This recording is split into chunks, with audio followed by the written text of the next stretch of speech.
Bismillahirrahmanirrahim. Assalamu alaikum students. Today we will discuss about the UNICEF, and question number 6 is describe briefly how UNICEF is changing the world of children.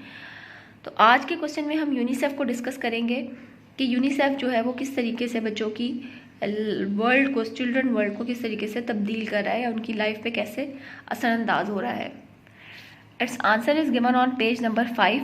UNICEF changing the world of children. अच्छा, last time हमने special agencies देखी थी United Nation की, और उसमें हमने UNICEF को काफ़ी डिटेल में देखा था, और इसकी फुल फॉर्म भी आपको पता है क्या है कि United Nation International Children Emergency Fund. तो आज हम इसकी डिटेल से वर्किंग देखेंगे. UNICEF was created by the United Nation General Assembly in 1946 to help children after World War II in Europe. UNICEF जो था, इस यूनिसेफ जो इस एजेंसी थी, स्पेशली सबसे पहले जो क्रिएट की थी यूनाइटेड नेशन की जनरल असेंबली ने 1946 में क्रिएट की थी. और इसके क्रिएट करने का मकसद क्या था कि सेकेंड वर्ल्ड वॉर के बाद जो यूरोप में लॉस हुआ था और जो बच्चों को जो नुकसान हुआ था उनकी मदद की जाए. It was first known as the United Nations International Children's Emergency. तो पहले जो था इसको कहा जाना जाता था, ये किस नाम से फेमस हुई थी, as the United Nation International Children Emergency. यानी स्टार्ट में जो था इसका जिस नाम से ये जानी गई वो था United Nation International Children's Emergency. It became a permanent part of the United Nation system in 1953. 1953 में जो यूनिसेफ थी ये परमानेंट यूनाइटेड नेशन का पार्ट बन गई. ठीक है, 1946 में यूनाइटेड नेशन की जनरल असेंबली ने इसको क्रिएट किया था, बट उस टाइम ये परमानेंट मेंबर नहीं थी, लेकिन अब 1953 में ये इसका परमानेंट मेंबर बन गई. Its task being to help children living in poverty in developing countries.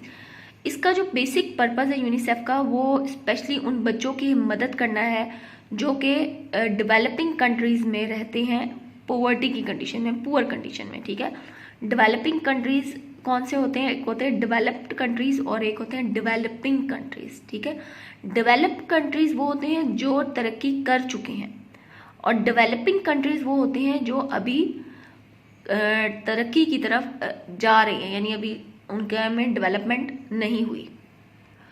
तो यूनिसेफ जो है वो ऐसे कंट्रीज के बच्चों की हेल्प आउट करता है. UNICEF helps children get the care and stimulation they need in their early years.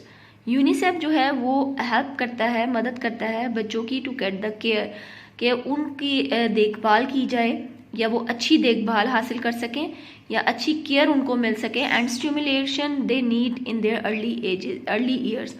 और इस चीज़ में मदद करती है कि अर्ली ईयर्स में बच्चों के जो इब्तदाई साल होते हैं, अर्ली ईयर्स में जो उनको रिक्वायरमेंट्स होती हैं उनको फुलफिल किया जा सके.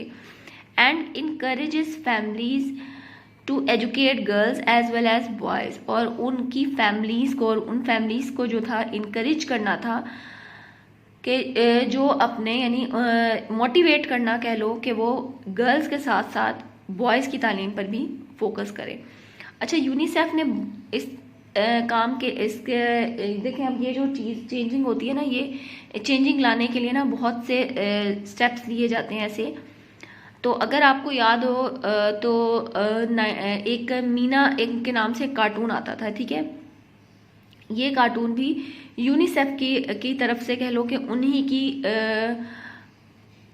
की तरफ से एक स्पॉन्सर हुआ था. ठीक है, इस कार्टून में जो था वो बच्चों को गाइड किया गया था और फैमिलीज़ को गाइड किया गया था, स्पेशली जो बैकवर्ड फैमिलीज़ हैं या बैकवर्ड एरियाज़ में रहने वाले लोग हैं, डेवलपिंग कंट्रीज़ में जो पॉवर्टी में रह रहे हैं, उन लोगों को मोटिवेट करना था कि वो गर्ल्स के साथ साथ बॉयज़ को भी तालीम पे फोकस करें. क्योंकि आपको ये सब जानते हैं कि स्टार्टिंग में जब बहुत स्टार्टिंग टाइम पीरियड जब लोगों को इतनी अवेयरनेस नहीं थी, तो फोकस किया जाता था जी गर्ल्स में और बॉयज़ में डिफरेंस किया जाता था. बॉयज़ को ज़्यादा फोकस किया जाता था, गर्ल्स को कम. ठीक है, फिर उनकी तालीम पे फोकस करवाया गया, ये भी यूनिसेफ के थ्रू मदद मिली.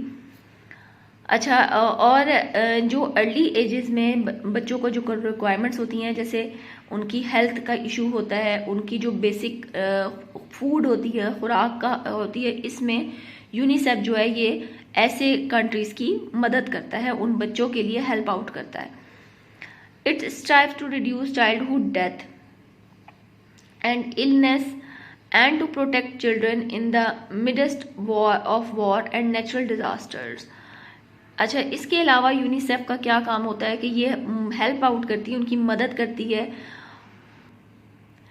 और कह लो कि स्ट्रगल कर रही है यूनिसेफ किसके लिए, to reduce the childhood death, कि बच्चों की जो अमवात हो रही हैं उनमें कमी आए, उसके लिए स्ट्रगल करती है। ठीक है, इस चीज़ के लिए कि जो बच्चों की अमवात किसी भी वजह से हो सकती है, लाइक नेचुरल डिज़ास्टर की वजह से, या फिर कोई ऐसी डिजीज़ फैल जाए जिसकी वजह से बच्चे जो है वो सरवाइव ना कर पाएँ, तो उनको ओवरकम करने के लिए ये स्ट्रगल करती है। And to protect children in the midst war, और जंग के दरमियान में, दौरान जंग जो भी बच्चों को उसमें जो इंजर्ड होते हैं या उस जंग की वजह से जो भी बच्चों को तकलीफ़ का सामना करना पड़ता है, उसमें यूनिसेफ जो है उनकी मदद करती है उसको सॉल्व करने में, या आप कह लो कि उनकी इस जो वर्स्ट कंडीशन होती है वॉर की वजह से उसको इम्प्रूव करने में मदद करती है। अच्छा, इसके अलावा नेचुरल डिज़ास्टर यानी कुदरती आफात आ जाएं तो उसमें भी यूनिसेफ का रोल जो होता है वो बच्चों को की मदद करना होता है। ठीक है, अब यहाँ पे आप एक चीज़ नोट करो, यूनिसेफ के बारे में हम पढ़ रहे हैं तो यूनिसेफ का स्पेशल फोकस जो है वो चिल्ड्रंस है। ठीक है, तो यहाँ पे आप यूनिसेफ के बारे में ओवरऑल जो देखोगे, ओवरऑल जो उनकी वर्किंग है वो उसका फोकस जो टारगेट क्या है, children's. UNICEF support young people wherever they are with making decision about their own life. इसके अलावा यूनिसेफ जो है वो उन नौजवान लोगों की सपोर्ट करती है, उनकी मदद करती है, किस लिहाज से कि वो जहाँ कहीं भी हों वो अपने डिसीजन खुद ले सके। यहाँ पे आप ये कह सकते हो कि जैसे कानून है कि 16 साल का बच्चा जो है वो बालिग हो जाता है। ठीक है, उसके बाद वो अपने डिसीजन जो है वो खुद लेने के काबिल हो जाता है, उससे पहले वो नाबालिग में आता है। यानी नाबालिग से मुराद कि वो अपने डिसीजन जो है वो खुद से नहीं ले सकता और उसके लिए उसके वालिदैन जो होते हैं वो उसके सरपरस्त होते हैं। तो इसी तरह ये चीज़ जो थी, आप कह लो ये चीज़ जो थी सामने आई कि एज लिमिट बनाई गई है यूनिसेफ की तरफ से।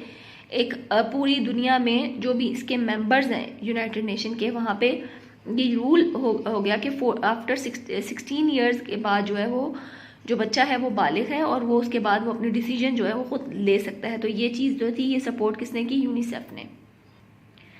Extensive network of volunteers help the committees raise fund. अच्छा, अब यूनिसेफ अपना काम कैसे कर रहा है, इसके लिए उनको फंड्स की ज़रूरत पड़ती है। ठीक है, अपने काम को मज़ीद आगे से आगे बढ़ाने के लिए उनको फंड्स की ज़रूरत पड़ती है, जिसके लिए उन्होंने कमेटियाँ तश्कील दी हैं। बहुत सारी ऐसी जो उन्होंने कमेटियाँ बनाई हैं, वो कमेटी क्या करती हैं कि वो फंड्स को रेस करती है, लोगों से फंड्स कलेक्ट करती है। इसके अलावा क्या है, sell the UNICEF greeting cards. UNICEF के ग्रीटिंग कार्ड्स होते हैं जिसको ये सेल किए जाते हैं यूनिसेफ की तरफ से, और उनसे जो पैसे आते हैं उनको वो भी एज अ फंड के तौर पे काम करते हैं। ठीक है, and carry out other activities, और इसके अलावा दूसरी बहुत सी एक्टिविटीज़ होती हैं जिसकी वजह से फंड्स को कलेक्ट किया जाता है। फंड्स को कलेक्ट करने के लिए जैसे उन्होंने बताया कि एक कमेटी बनाई गई, कमेटी जो है वो फंड्स को रेस करती है। दूसरी तरफ से यूनिसेफ के कुछ ग्रीटिंग कार्ड्स होते हैं जो परचेज़ किए जाते हैं, वो सेल करते हैं और लोग परचेज़ करते हैं, और उससे जो अमाउंट आती है वो भी यूनिसेफ आगे फर्दर बच्चों के लिए ही उसमें बच्चों की जो भी उनकी हेल्प के लिए काम किए जाते हैं उसमें उसको यूटिलाइज किया जाता है। These efforts help generate a deeper understanding of the rights and need of the children everywhere। ये तमाम एफर्ट्स जो होती हैं ये जनरेट जो भी बनी है एफर्ट्स, ये जो कोशिशें हैं यूनिसेफ की, इसकी वजह से क्या होता है कि लोगों को अवेयरनेस मिली और साथ में लोगों को के लिए ये हेल्प आउट हुई। कंट्रीज़ में इस तरह के जो पुअर कंट्रीज़ हैं उनकी यूनिसेफ की ये एफर्ट्स जो हैं ये बहुत हेल्पफुल रहती हैं कि उस बच्चों की भी राइट्स होते हैं। ठीक है, बच्चों के क्या राइट्स हैं, उनकी क्या नीड्स हैं, उनकी क्या रिक्वायरमेंट्स हैं, उनको फुलफिल कैसे करना है। तो ये सब जो चीज़ें हैं, ये अंडरस्टैंडिंग जो चीज़ डेवलप हुई है यूनिसेफ के थ्रू हुई। Need of children everywhere and provide way for people to improve the world of children, के इसके अलावा यूनिसेफ ने वो रास्ते प्रोवाइड किए लोगों के लिए कि वो अपने मुल्क के बच्चों को किस तरीके से इम्प्रूव कर सकते हैं, ठीक है। और लास्ट टाइम मैंने आपको इसकी एग्जांपल क्लास में भी शायद दी थी और भी दोबारा दे देती हूँ। जैसे लाहौर में आपको चिल्ड्रन हॉस्पिटल का पता है, बेसिकली ये यूनिसेफ की तरफ से बनाया गया एक हॉस्पिटल है जो स्पेशल बच्चों के लिए बनाया गया है, ठीक है, स्पेशली बच्चों के लिए।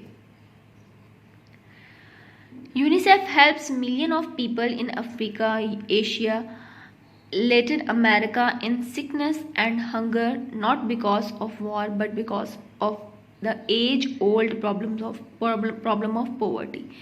अच्छा, यूनिसेफ में अभी तक हमने जितना देखा कि हम वॉर में हेल्पफुल हो रही है या फिर खुश्क साली हो रही है, भूख की कंडीशन में हेल्प कर रही है। अब यहाँ पे वो बता रहे हैं कि यूनिसेफ जो है वो बहुत सारे लोगों की मदद कर रही है, जैसे अफ्रीका है, एशिया है, लेटिन अमेरिका है।